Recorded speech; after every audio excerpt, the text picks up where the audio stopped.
At 50 years old, Jonathan Roumie has everything most people dream of: global fame, millions of devoted fans, and a role that has changed lives around the world. But behind the cameras, there's a truth that breaks hearts every single day. No wife, no children, no one to come home to. And when you hear the real reason why, you'll understand why this isn't just a story about being single. It's a story about sacrifice, faith, and a kind of loneliness most of us will never have to face. Stay with me, because by the end of this video, you'll see Jonathan Roumie in a way you never expected. Jonathan Roumie has become one of the most recognized faces in the world. Not because of a blockbuster movie or a chart-topping song, but because he plays Jesus Christ in the hit series The Chosen. Millions of people across the globe have watched him bring one of history's most important figures to life, and in doing so, he has touched hearts in ways very few actors ever get to experience. But with that level of fame comes a level of curiosity that most people never have to deal with. Fans don't just want to know about his acting career. They want to know about his personal life, his relationships, and most importantly, why a man who seems to have it all still doesn't have someone to share his life with. The question comes up again and again across social media, comment sections, and fan forums.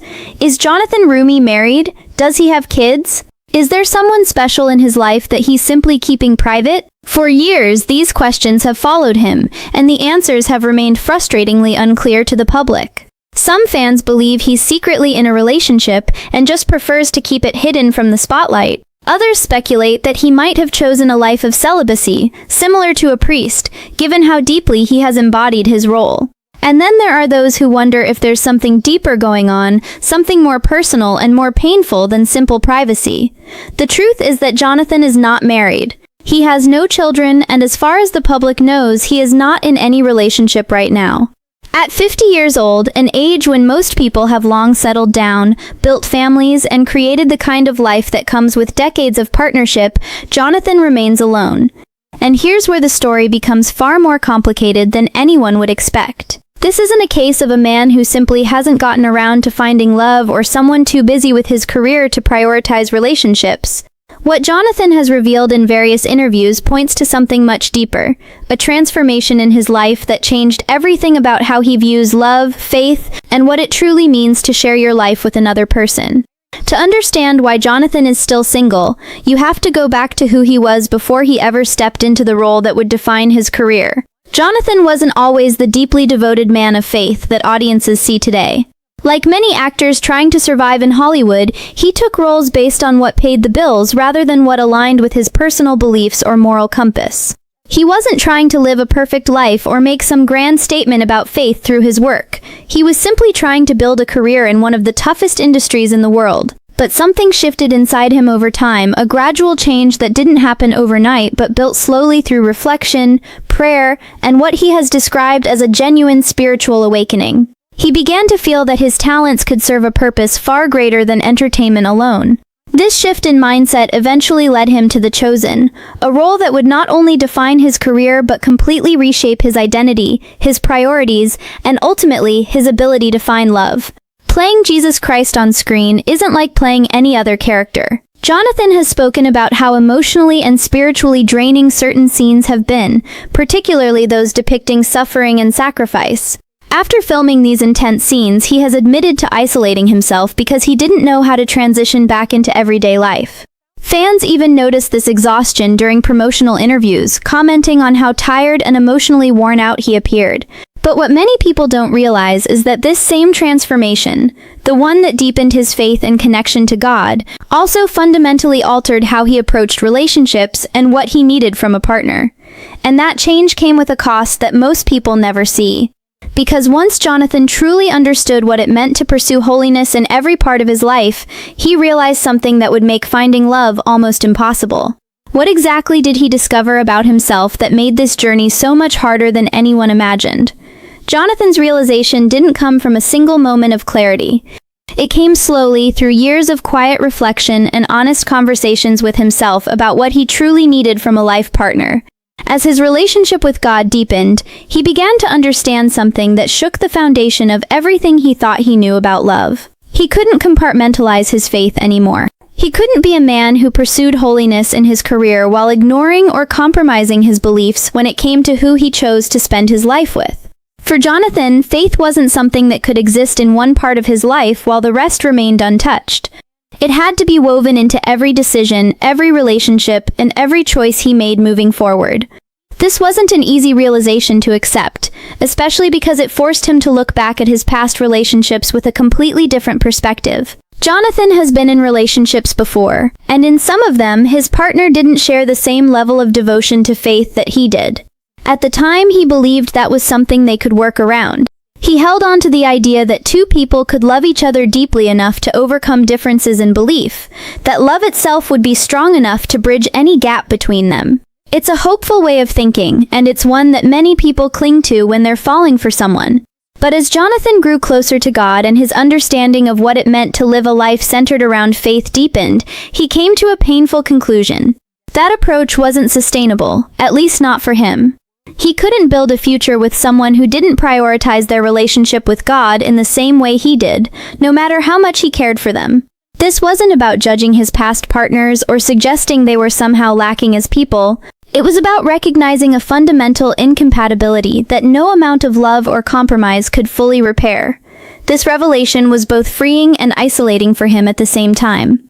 On one hand, it gave him clarity about what he truly needed in a partner. On the other hand, it made the search for love infinitely more difficult. Because it's one thing to look for someone you're attracted to, someone who makes you laugh, someone who shares your interests and hobbies.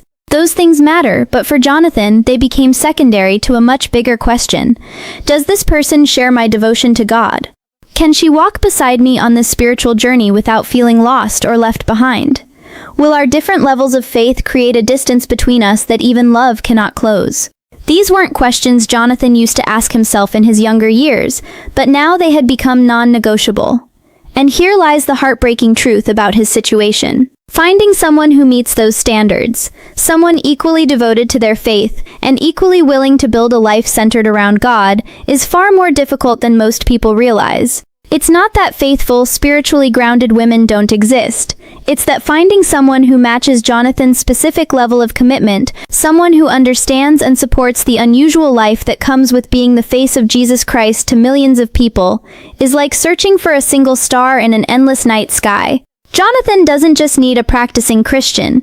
He needs someone walking the exact same spiritual path he is, someone who prays as often as he does, someone who seeks a deeper connection with God every single day, someone who would be completely comfortable being with a man who spends hours in prayer, who portrays the most significant figure in religious history, and whose career is inseparable from his faith. That is an extremely specific kind of person to find, and the pool of potential partners shrinks dramatically once you add all of those requirements together. What makes Jonathan's situation even more complicated is the fact that his personal life isn't entirely personal anymore. When you're the actor who brings Jesus Christ to life for millions of viewers, people start watching your every move, judging your choices, and forming opinions about how you should live based on the character you portray.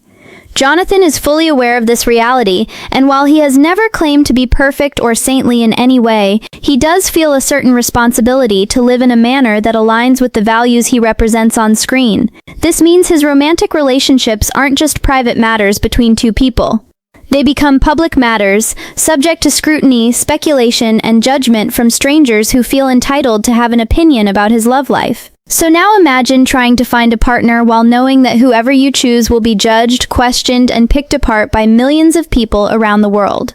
Would you be willing to put someone you love through that kind of pressure? And would they be willing to accept it? To truly understand the weight of what Jonathan is facing, it helps to look at real examples of couples who have successfully built relationships where faith sits at the very center of everything they do. Take Dallas and Amanda Jenkins, the creators of The Chosen, who have been happily married for over 26 years. Their marriage works not because they simply tolerate each other's beliefs, but because they are both equally devoted to their faith and equally committed to the mission of creating content that changes lives through the gospel. Amanda isn't just Dallas's wife in a traditional sense. She is his partner in ministry, his collaborator in the work they do together, and someone who shares his exact vision for what they are trying to accomplish in the world.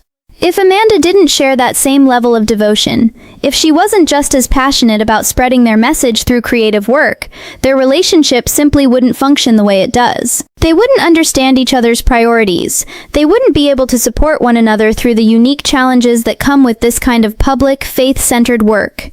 And eventually, they would likely grow apart, feeling disconnected from someone who no longer understands what drives them. This same principle applies directly to Jonathan's situation.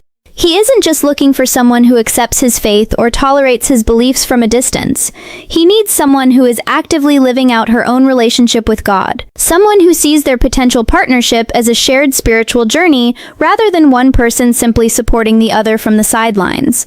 Without that kind of shared foundation, any relationship he builds would be standing on unstable ground.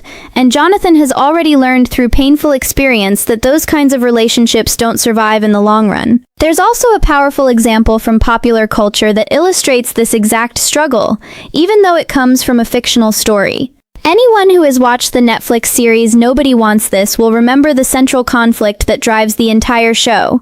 The main character, who doesn't practice any particular religion, falls deeply in love with a Jewish rabbi and even considers converting so they can build a life together.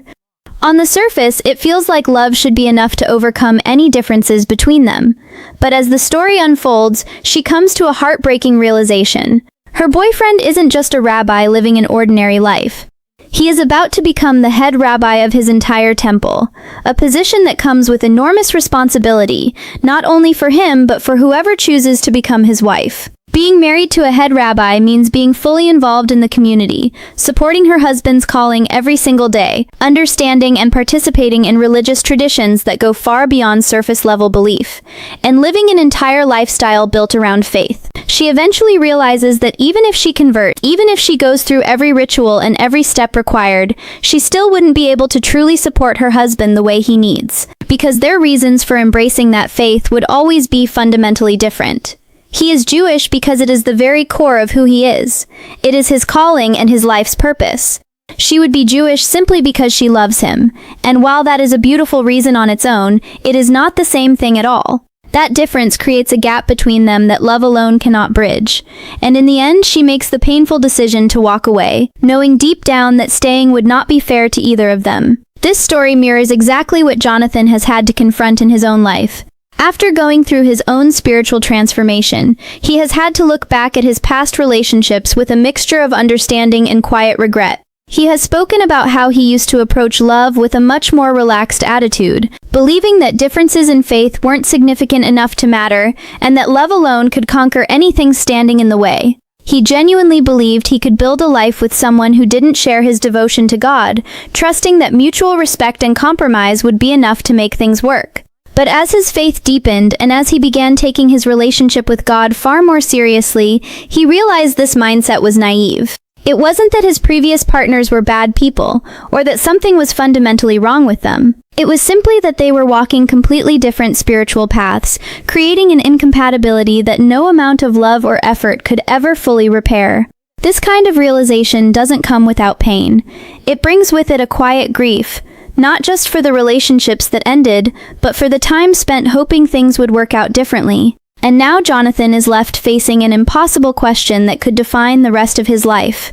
Is it even possible to find real love when your standards demand something most people will never be able to give? The journey Jonathan has chosen for himself requires a level of sacrifice that most people will never have to understand. One of the biggest sacrifices he has had to accept is the possibility that he may never experience the kind of conventional love story most people take for granted. Most people meet someone, fall for them, get married, and build a life together without ever having to deeply question whether their spiritual paths align. They figure things out along the way. They compromise when they need to, and somehow they make it work through the natural give and take of everyday life. But for a man like Jonathan, someone who has made the decision to pursue God with everything he has, that kind of casual approach to love simply isn't an option anymore. He can't afford to meet someone attractive and charming and just hope that everything else falls into place naturally. He has to ask the hard questions right from the beginning. He has to be completely honest about what his life looks like, what his faith demands from him, and what he truly needs from a partner before any real connection can even begin. And most painfully of all, he has to be willing to walk away the moment he senses that someone's answers don't align with what he values most, even if that means walking away from someone he genuinely cares for. This is a level of intentionality and emotional discipline that most people will never have to apply to their dating lives, and it makes an already difficult process even more overwhelming. In many ways, Jonathan is searching for someone who almost doesn't exist.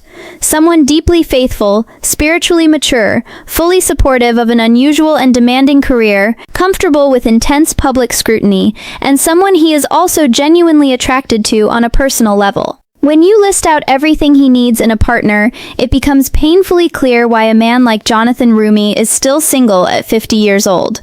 But here's something important to understand about his situation. His singleness isn't a failure. It isn't something broken that needs to be fixed, and it certainly isn't something that deserves pity. It is the natural result of a difficult choice he made, a choice to prioritize his faith and his spiritual growth over the pressure society places on people to be married or settled down by a certain age. Jonathan is living according to his own convictions, even when that means facing loneliness and quiet sadness along the way. And while that kind of life comes with real emotional weight, it also comes with something many people never experience, a deep sense of integrity and inner peace that comes from staying true to what matters most to him. Jonathan could easily be in a relationship right now if he chose to lower his standards or silence the voice inside him telling him he needs a partner who shares his exact devotion to God. But he has chosen not to do that, and that choice, as painful and lonely as it might be, deserves respect rather than sympathy. What Jonathan is showing the world is what it truly looks like to live out your faith in every single area of your life, even the parts that are the most personal, the most vulnerable, and the most painful to accept. He isn't compartmentalizing his beliefs. He isn't making convenient exceptions for himself when it becomes difficult. And he certainly isn't pretending that this journey has been easy. He is being brutally honest about the real cost of devotion, and that honesty is something that feels both deeply refreshing and quietly heartbreaking at the same time. Jonathan Roumie's story is a powerful reminder that sometimes the things we admire most in someone, their integrity, their faith, and their unwillingness to compromise, are the exact same things that can leave them feeling the most alone. So the real question is this. If you were in Jonathan's position, faced with the same impossible choice between finding love and staying true to your deepest convictions, would you be willing to make the same sacrifice he has made? Or would the loneliness eventually become too heavy to carry alone?